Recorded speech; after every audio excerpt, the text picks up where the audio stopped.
Okay, day 7, the final day of the 7-day detox. Everything's the same today, so no workout today, but I would try to get a rejuvenation workout in, so your walk or your massage or your light swim or whatever it is.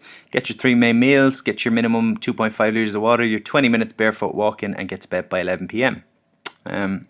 Okay, now to look at some maintenance stuff. So obviously it's great to do this for the 7 days. Hopefully you're all feeling a lot better.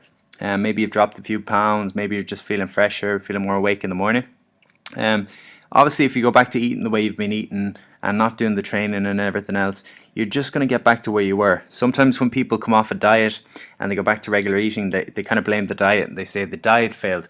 But the reality is you've taken out the toxins the last 7 days. And like I say, you're hopefully feeling a lot better, dropped a few pounds. If you put those toxins back into your body, sure enough, you're going to pile back on those pounds and you're going to feel run down and miserable again. So we're looking at some maintenance guidelines. In terms of the nutrition, which again is going to account for 80% of your results, a couple of different approaches and a couple of different things we need to look at. So if you've got lots of weight to lose, if you feel you've got kind of more than a stone or 2 stone to lose, I would encourage you to keep going the way you've been going with this. So everything pretty much will stay the same, except you're going to do a cheat meal every so often, dependent on how much weight you have to lose. So a cheat meal can be anything. I would try not to take alcohol in. But yeah, the cheat meal can be anything. The way I would do it, I would just pick a day in the week where you're going to have that cheat meal. Don't gorge, just eat till you're satisfied and then get back to your regular way of eating. So if you've 2 stone or more to lose, I would shoot for once a fortnight for that cheat meal. If you've about a stone to lose, I'd go once a week on the cheat meal. And like I say, everything else stays the same. Stick with your proteins, your healthy fats, your vegetables. Loads of water, your workouts, everything else stays the same. So just put that cheat meal in there. It's actually important. Psychologically, it's going to keep you going, but also sometimes your body will go into starvation mode if it thinks there's nothing coming in. So that cheat meal just reminds your body every now and then that you're not in a famine situation or anything like that. So that's, like I say, if you've got quite a bit of weight to lose, I would go with that approach. And if you're not doing a massive amount of training, if you're down to your last few pounds or you're looking at just maintaining your current weight, carb cycling is a good approach that we can take.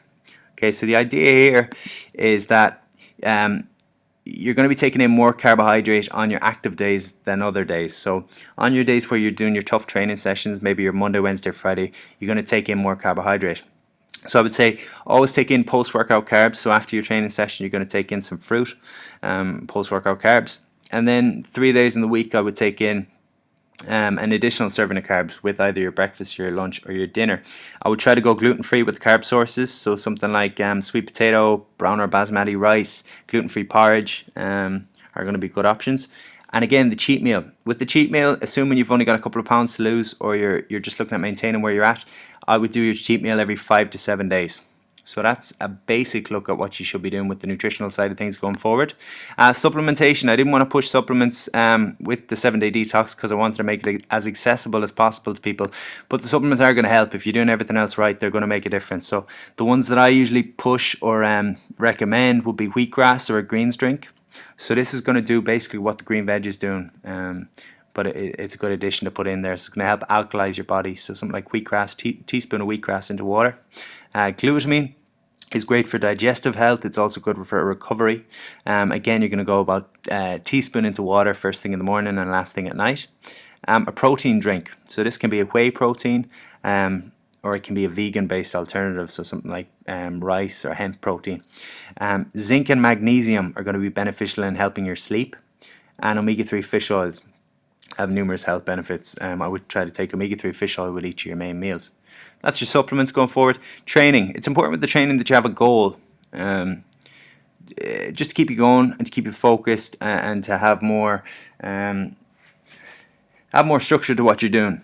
And like I say, psychologically, just to keep you going and have something to push toward.